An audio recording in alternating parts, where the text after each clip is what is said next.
நான் நேரத்தில் பார்த்துக்கலாம்.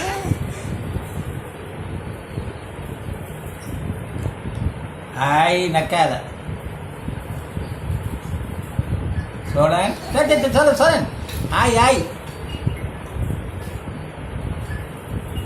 என்னம்மா ஆயுதம் சொல்லுவாங்க. விட்டுக்கிட்டே இருக்கோம் சொல்லு. யாருது?